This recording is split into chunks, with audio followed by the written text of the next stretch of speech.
जय श्री कृष्ण दोस्तों, आप सबका अपने चैनल पुण्य धर्म में स्वागत है। आज माघ मास का तीसरा दिन है। तीसरे दिन आप सब माघ महात्म का तीसरा अध्याय सुनेंगे। आप सभी भक्तों का आज की कथा में स्वागत है। कथा सुनने से पहले आप सब आज का पंचांग जानिए। माघ कृष्ण पक्ष की तृतीया तिथि सुबह 8:01 तक है। उसके बाद चतुर्थी तिथि प्रारंभ हो जाएगी, जो कि अगले दिन यानी 7 जनवरी को सुबह 6:52 पर समाप्त होगी। आज सकट चौथ का व्रत है। आज का सूर्योदय सुबह 7:13 पर होगा और सूर्यास्त शाम 5:51 पर और चंद्रोदय का समय है रात 8:54 पर। आज के दिन यानी सकट चौथ व्रत के दिन भगवान चंद्रदेव की पूजा की जाती है और उनका दर्शन अवश्य करना चाहिए हर किसी को। ब्रह्म मुहूर्त है सुबह 5:37 से लेकर सुबह 6:25 तक। प्रातः संध्या है सुबह 5:53 से लेकर सुबह 7:15 तक। अभिजीत मुहूर्त दोपहर 12:06 से लेकर दोपहर 12:48 तक। विजय मुहूर्त है दोपहर 2:11 से लेकर दोपहर 2:53 तक। गोधूली मुहूर्त है शाम 5:36 से लेकर शाम 6:04 तक और संध्या का समय है शाम 5:39 से लेकर शाम 7:01 तक। अमृत काल का समय है सुबह 10:46 से लेकर दोपहर 12:17 तक। अमृत काल बहुत ही शुभ समय होता है। निशिता मुहूर्त रात 12 बजे से लेकर देर रात 12:54 तक। आज सर्वार्थ सिद्धि योग है, जो कि दोपहर 12:17 तक। अब जानिए राहु काल का समय। राहु काल दोपहर 2:50 से लेकर शाम 4:09 तक है। राहु काल में कोई भी शुभ कार्य नहीं किया जाता। आइए अब हम सब मिलकर तीसरे अध्याय का श्रवण करें। तब राजा दिलीप कहने लगे कि महाराज, यह पर्वत कितना ऊंचा और कितना लंबा चौड़ा है। तब वशिष्ठ जी कहने लगे कि 36 योजन, 1 योजन 4 कोस का होता है। ऊंचा ऊपर चोटी से 10 योजन चौड़ा और नीचे 16 योजन चौड़ा है, जो हरि, चंदन, आम, मदार, देवदार और अर्जुन के वृक्षों से सुशोभित है। दुर्भिक्ष से दुखी होकर इस पर्वत को फल और फूलों से परिपूर्ण देखकर भृगु वहीं रहने लगे और यहाँ पर कंदराओं, वनों और उपवनों में बहुत दिनों तक तप करते रहे। इस प्रकार जब भृगु ऋषि वहाँ पर अपने आश्रम पर रह रहे थे, तो एक विद्याधर अपनी पत्नी सहित उतरा।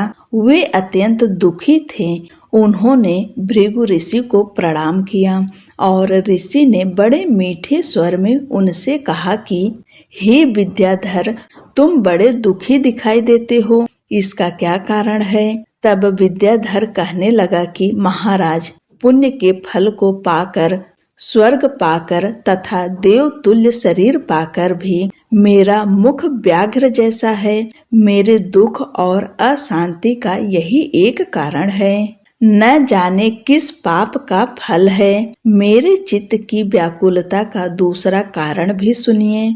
मेरी पत्नी अति रूपवती, मीठा वचन बोलने वाली, नाचने और गाने की कला में अति प्रवीण, शुद्ध चित्त वाली, 7 सुरों वाली, वीणा बजाने वाली, जिसने अपने कंठ से गाकर नारद जी को प्रसन्न किया, नाना स्वरों के नाद से वीणा बजाकर कुबेर को प्रसन्न किया, अनेक प्रकार के नाच ताल से शिव जी महाराज भी अति प्रसन्न और रोमांचित हुए।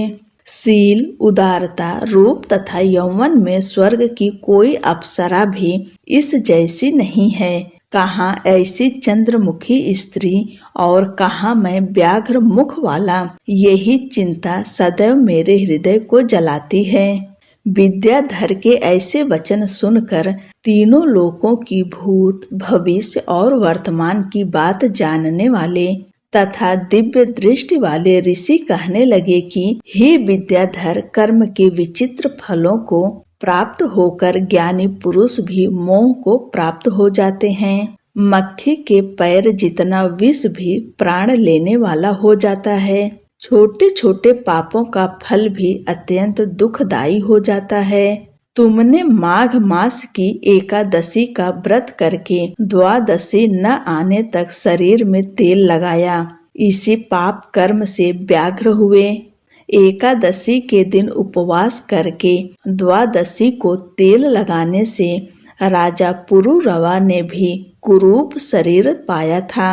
तब वह अपने कुरूप शरीर को देखकर दुखी होकर हिमालय पर्वत पर देव सरोवर के किनारे पर गया। प्रीति पूर्वक शुद्ध स्नान कर कुशा के आसन पर बैठकर भगवान कमल नेत्र, शंख चक्र गदा पद्म के धारण करने वाले पीतांबर पहने वनमाला धारण किए हुए विष्णु का चिंतन करते राजा पुरुरवा ने 3 मास तक निराहार रहकर भगवान का चिंतन किया। इस प्रकार 7 जन्मों में प्रसन्न होने वाले भगवान राजा के 3 महीने के तप से ही अति प्रसन्न हो गए और माघ की शुक्ल पक्ष की एकादशी को प्रसन्न होकर भगवान ने अपने शंख के जल से राजा को पवित्र किया। भगवान ने उसे तेल लगाने की बात याद दिलाकर सुंदर देवताओं सा रूप दिया, जिसको देखकर उर्वशी भी उसको चाहने लगी और राजा कृतकृत्य होकर अपनी पुरी को चला गया। भृगु ऋषि कहने लगे कि हे विद्याधर, इसलिए तुम क्यों दुखी होते हो?